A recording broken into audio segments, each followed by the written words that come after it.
Assalamualaikum teman-teman semua. Pada kesempatan kali ini, kami kelompok 2 akan mempresentasikan materi tentang tantangan dalam kepemimpinan. Sebelumnya, anggota dari kelompok 2 yaitu Hafiz Yubi Wicaksono dan Moh Faisal Alam. Selanjutnya, mari kita masuk ke materi.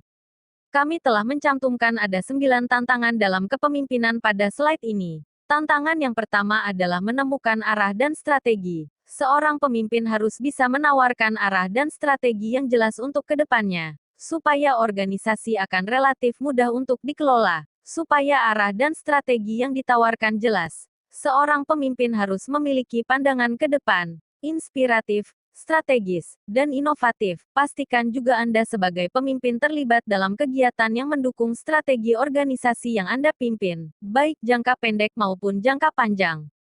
Selanjutnya adalah struktur organisasi baru. Bagi banyak pemimpin, ada tekanan besar untuk mengubah suatu struktur organisasi. Struktur organisasi yang baru harus didasarkan pada strategi dan tujuan baru organisasi tersebut. Jadi, yang harus diperhatikan dalam mengubah suatu struktur organisasi adalah tujuan baru dari organisasi tersebut, dan struktur seperti apa yang paling mendukung tujuan itu.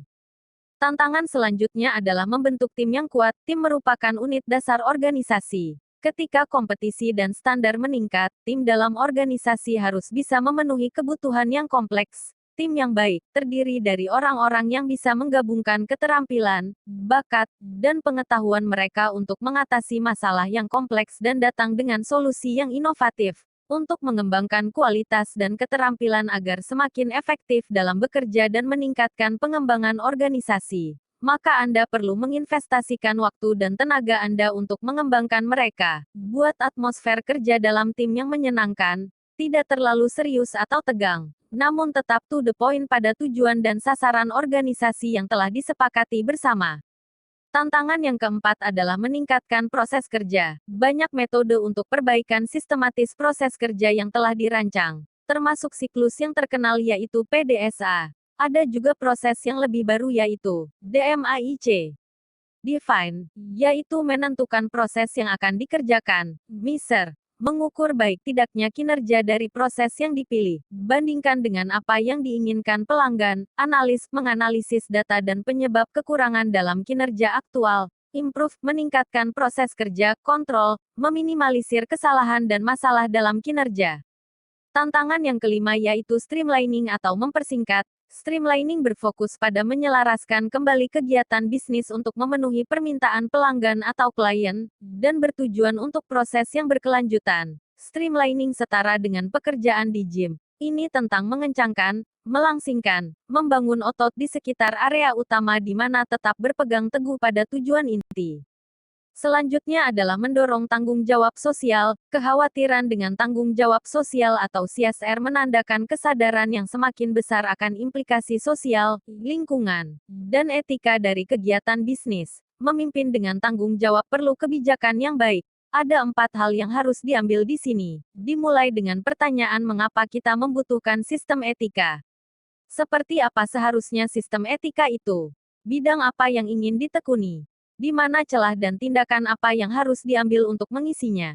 Tantangan dalam kepemimpinan yang ketujuh adalah memobilisasi pengetahuan. Sistem knowledge management adalah praktek bisnis dan proses yang penting untuk mengorganisir dengan pengetahuan. Untuk mengembangkan strategi pengetahuan yang efektif, Anda harus melakukan banyak hal pada satu sisi dan pada keterkaitan dengan kinerja bisnis yang lain. Ingatlah bahwa strategi knowledge management adalah suatu proses. Kembangkan apa yang sudah ada daripada berinvestasi lebih, dan mulailah dengan sesuatu yang sederhana dan bisa Anda terapkan.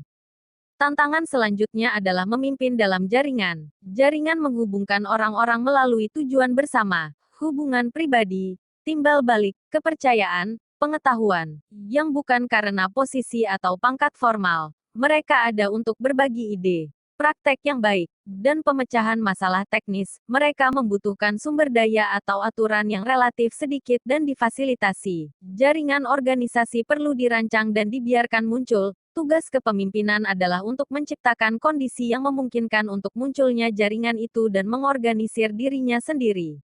Yang terakhir adalah membuat perubahan besar. Satu-satunya cara untuk memimpin ketika Anda tidak memiliki kendali adalah dengan memimpin melalui kekuatan hubungan Anda. Berfokus pada mendorong kepemimpinan lokal di semua individu, kelompok, dan tim proyek yang dapat berkontribusi pada perubahan yang diinginkan. Semua tindakan perubahan dimulai secara lokal, di mana semua memiliki kesempatan untuk memberikan pandangan mereka. Tidak perlu takut dengan perubahan. Anda perlu menegaskan ini kepada setiap individu. Perubahan akan menjadi momentum perkembangan jika perubahan tersebut disikapi dengan pandangan yang positif. Sekian presentasi dari kelompok 2 mengenai tantangan dalam kepemimpinan. Terima kasih.